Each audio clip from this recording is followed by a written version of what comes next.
The shutdown's over. What did we learn from it? Don't worry, it's not political.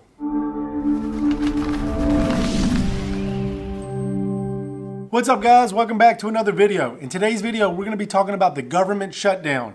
Don't worry, it won't be political at all. In fact, I'm only going to be talking about the importance of an emergency fund. Many federal and government workers had no money saved up during the shutdown over the last month or so. They couldn't pay their mortgage, they couldn't pay their car payments, they couldn't give their kids money to go to school and get lunch. That's crazy. And that's why it's so important to have an emergency fund of 3 to 6 months saved up. And it doesn't matter if you're only government or a federal worker, this goes for anything. If you have just a regular job, if you're in business, you're never fully in control of what the market might do, whether you're going to get hired or fired, or your business might be negative that month. You never know. And so that emergency fund, that's what it's there for, so you can reach for it. If you have 3 to 6 months saved up, then you don't have to constantly stress if something like this were to happen. It's crazy to me to think that people couldn't even make their mortgage payment because they're living paycheck to paycheck to pay their bills with nothing saved up, nothing in reserves. And that is not a position anybody should be in. I feel terrible for the people that were in that. I'm not picking on anybody that was in that position. I'm trying to help educate so that you know better next time. So as soon as the government shutdown is over, I think it's over now, you should be starting to save up that emergency fund. That should have taught you a lesson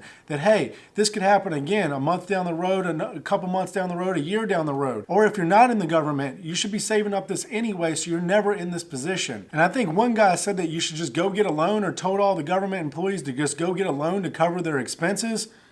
That's terrible advice. I'm not sure who that was. I don't care if he's Republican, Democrat. I don't care who he is. He's an idiot to me. That was terrible advice. Just go get a loan. Of course he says that because he doesn't have to pay the interest amount on that loan you have to get. You should be loaning the money to yourself through an emergency fund. Imagine the comfort and the feeling knowing that you have 6 months saved up, and if anything were to happen, if you were to go into work that day and they were like, look, we don't need you anymore. I'm sorry. Get your things and get out. You're okay. You can make it another 6 months. That gives you plenty of time to find another source of income. So guys, never put yourself in this position to not have any money saved up, because also your kids suffer and everybody around you suffers when you don't have that and all of a sudden you're laid off or don't have that source of income. So guys, I hope this video helps. I hope we've learned something from this government shutdown and the importance of having an emergency fund. If you like this video, give it a thumbs up. Subscribe to my channel. You can follow me on Instagram and Facebook at jonschoeller. And as always, I appreciate y'all watching the video, and I'll see you on the next one.